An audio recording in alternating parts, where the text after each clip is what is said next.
with this, turn to Patrick, coming to us from Abu Dhabi, originally, now from Berlin. A Berliner, Yes. true Berliner. Originally from Berlin, but the last 9 years I worked in Abu Dhabi for one of these large global organizations, institutional investor, sovereign wealth fund. So I know them, call it from the inside out, and I had my frustrations with them. And so we have been working we just heard the endowment model is evolving, so we want to take it one step forward, and we want to make it really climate focused. And I think the idea is to really pick up the investors to address their concerns of the pension funds, of the investment managers who sit there, is this a career risk for me? Should I invest in that? To address all the boxes they have to tick through the investment process. And over the next 10 minutes, we will go through how we try to achieve that. So first, let me start with that wonderful quote. I think this is James Tobin, the economist. If you replace endowment for the earth, then I think that's where we are right now. We're having a struggle between the current generation's usage for the future generation. And I think the endowments can play the endowment model can play a very interesting role here. But before we go into it, let's look quickly at a few facts. First question, I think Jochen already talked to it. Do we have enough capital in the world? I would say yes. I mean, I had actually more recent numbers than Jochen. So 300 trillion of, call it total financial assets are there. The cumulative finance gap, if you added 10 years together, 1 trillion each year for the next to 2030 to reach these states, it's about 10 trillion. That's about 3.6%. So we need a 3.6% asset allocation shift to address this lack of capital going to the sector. Has something like this done before? Well, guess what? After the Lehman crisis, I looked it up, the central banks printed 10.7 trillion of money to provide liquidity to prevent a global disaster. So why shouldn't we be able to do the same right now? So there's clearly capital. Then let's look at the next thing. I know in this room everybody is convinced, and we know the technologies are commercial there, we can do it. But however, as we heard today, in the pension funds, in the decision and the boardrooms, this has not yet arrived. The view is still, this is still not really commercial viable, it needs subsidies and so on. Not correct, we know. What our focus is, we really need the large-scale rollout of the big capital. We want to pick those up and invest into the proven technology. And we will show them that they're proven, and they actually know already, but they just need the right vehicle to get into that. Then what are the other reasons?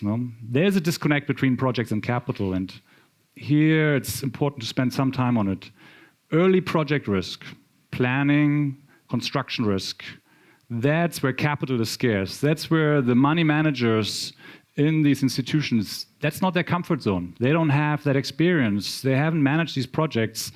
They want to buy an operating plant. They don't want to buy a greenfield. That's always a problem.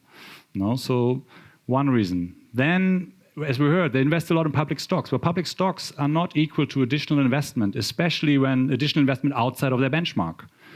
That's not what it is. It's just buying somebody else's share. It doesn't go to the actual projects. Then institutional risk investors are risk averse by law, and I would add by nature.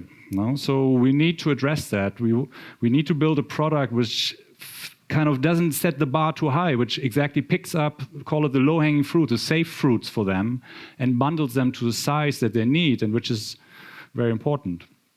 And then what about the private equity and infrastructure firms? We had earlier Jan defending the private equity firms. I would say they also have call it an incentive model issue. They're designed to achieve 15%, 20% outsized returns, and they only get paid when they achieve those returns. What we're looking to do, I mean, if you build solar power plants in Germany, you achieve 4%. If you do it in Italy, maybe you get 6%. No, this is not the 15%. That does not interest a private equity fund. The team is not getting paid with these kind of returns. However, it's important for society. So we need to address that when we design the climate endowment. And now, again, we looked at the endowment model. Lydia was very kind to skip rather fast about the very important fact, and I put it out here again. The endowment model has achieved, on average, double the return over the last 15 years versus the OECD average pension funds. And if you compound that, that's kind of would be a huge relief for the government budgets and for contributors, payers, and so on and so forth. So there is something in the model, and we'll come to that in a second. So our target is to set up call it a evergreen investment vehicle, which will use the endowment principles, and we get to that in a second, with 2 targets at once, double target. One is long-term sustainable financial return. So the team will be measured, called on a 10-year rolling average return basis. And also, every single investment has to achieve large-scale CO2 emission reductions. And the aim is to invest in such a way that hopefully, and get such a size of the endowment that over 30 years, we will be able to achieve a 2% reduction of the global CO2 emissions of the current state of affairs, which, by the way, is equal to the emissions of Germany. And for that, what we need, Jochen's team, we calculated it would take about 20 billion euros of size, adequate reinvestments over 30 years to get to that point. And so that's a very strong argument to look at that. Now, how do we do this? So one is the endowment investment strategy. Get to the second one more time. We need a multidisciplinary team. We need entrepreneurs. We need technical experts and the investors in the same team being motivated to achieve the same target. Because if you accompany a project from, call it day 1 or day 2, to be a joint venture partner with a developer, you need to understand the risks and need to help them to manage them and to give them capital to, don't do just 5 projects, do 10 projects, do 20 projects. We have the capital, and we are comfortable with construction risk. And also apply the best proven technologies to these infrastructure to really make sure we get the highest returns for them. We don't take old technology because some vested interest, somebody had a contract with Siemens and so on, and we get the best CO2 impact. Now, this gets a bit more technical for the ones who are really interested in the finance. One is very important, the illiquidity premium. We want to invest, call it 60% more in illiquid projects and private companies, help them grow to a mature stage, help them grow to a scale stage. Therefore, achieve the illiquidity premium, which has been proven to exist over time. Then achieve a low risk profile by being much more diversified than a usual stocks and bonds portfolio. Invest into all the alternative asset classes. Stocks and bonds is like 2 eggs in your basket. We want to have 7 or 8 eggs in our basket. And Harvard and Yale have successfully shown over the last 30 years that that actually works. Then find the best risk-adjusted return. Not always equity is the best solution. Debt sometimes is a very interesting, attractive solution to foster investments. So if I'm in Germany, it's a good, stable jurisdiction, cheap financing cost, perfect. I want to be the equity owner. If I go to a project in Ghana, I think I would rather want to be in the debt initially. Maybe then one day I have a team to go in the equity. But initially I want to be in the debt, partnering with the IFC or an African Development Bank.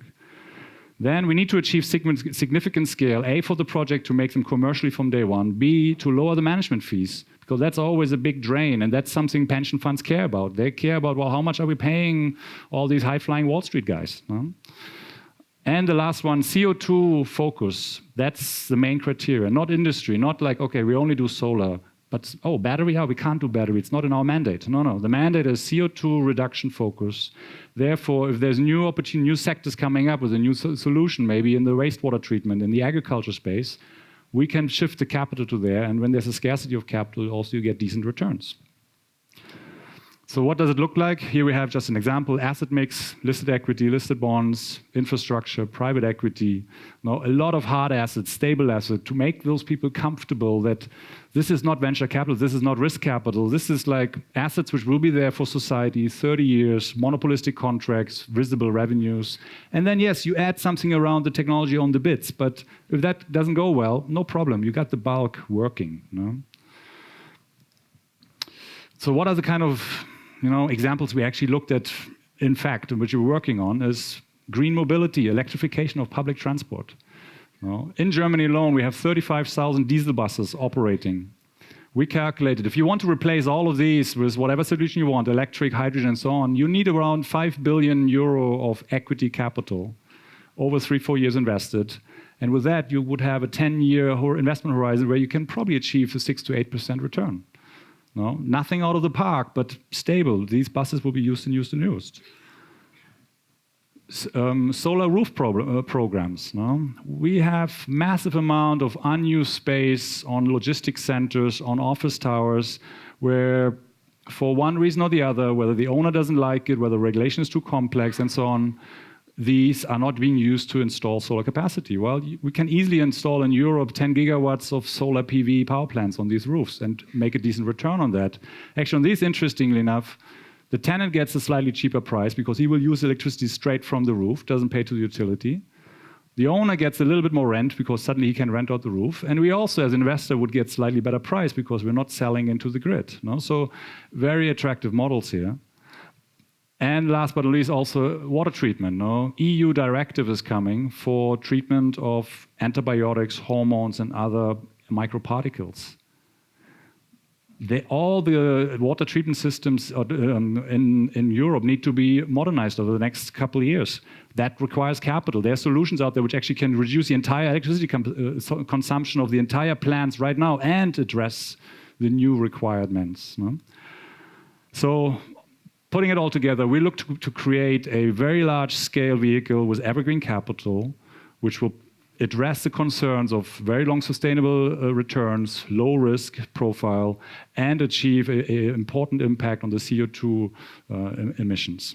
And now people would say, well, that's 20 billion, it's a lot of money. Well, it is. However, if you really want to think big, what we really need is we need 25 of these.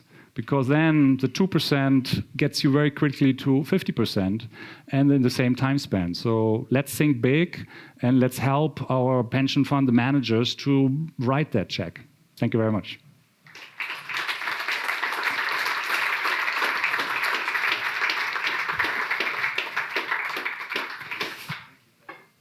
Nope. Thank you, Patrick. Thank Lydia. Yes. Please, if any questions, let me know. Lydia, can we raise 50 such endowments, do you think? Is there enough capital? Are people interested enough? Are we at the tipping point where this could happen? Absolutely. I think in the past 2 years, we've seen exponential growth in interest. The more we talk about this publicly, the more the government moves into the space as well in terms of regulation, the more awareness we raise, we can absolutely raise that. Amazing. And you, Patrick, how about the pension fund regulation? You're not really allowed to invest in anything that's not liquid. Do you think the governments will let us do this? Well, I take great comfort from the recent events in Sweden, where the Swedish government changed the rules that now the Swedish pension funds are allowed to invest into illiquids up to 40% of their portfolio. And they're all now building up teams and they're looking actively for investments and they set themselves a target to over 3-4 years to get this done. So hopefully this will kind of propagate around the European system and France, Germany will soon follow them. So if you have any questions, let me know. If not, I'm being pushed to push you to coffee break. Basically, the idea here is to do something open source like Elon Musk. Yes. So anybody who wants to do this, copy this, do it somewhere else is very welcome. Anybody who wants to join and help is very welcome. There's a question there, Natalia. And we look forward to you pitching in ideas, capital, people, whatever you have, and to make it happen and to stop climate change. Please go ahead. Hi, my name's Nick Godfrey. I'm in the capital raising business. I have a question for Lydia. What we're seeing increasingly is a whole lot of, I think what people described earlier as greenwash. In other words, let's call it impact projects, titled as such simply to attract capital, which is diverting capital away from the proper causes. I had one the other day which was an impact fracking opportunity. How can we go about actually sort of cleaning that whole diversion of funds away from where it should be? And Patrick, to you, what are you going to do in the climate endowment to address that? Well, firstly, well, I think it will actually increase. I think it will get worse. You have to just be a sensible investor. I mean, it's fracking. It's kind of the same like investing in an oil company and saying, well, they're a little bit less bad than everyone else. It's an oil company. So look through, be very critical. Don't trust the marketing message. Look through the actual holdings. That's what we do. And I feel the more public awareness this gets, the more of those marketing messages and we actually see. So for us, it's increasingly important and more so than ever to actually look through the investment holdings, understand where is the manager, what is their risk appetite, where do they really make an impact, what's their track record. Essentially, what we've done for decades in conventional investing, looking at impact investment with the added lens of is the impact you say you're making, is it actually an impact? Is there additionality or not? Yeah, and for the climate endowment, I think there are two things. One is before the investment, one is after the investment. So after the investment, we clearly want to have it externally certified so that nobody can discuss about it. Get an annual audit done by the TÜV in Munich or some other organization. That's a technical exercise. And then pre-investment, I mean, in the founding group, we have 2 fund managers who have been investing in that space for a long time. They're connected into the Tonic network with various other and external organizations. So they will do the pre-screening. There will be, call it a chief impact officer who will have to do his own little report for each investment and kind of check off, yes, this investment is across all angles in the space that we want. It can be sometimes get a bit more complex, that we'll start with the simple ones. Solar is simple. A couple other things, the discussions will happen later.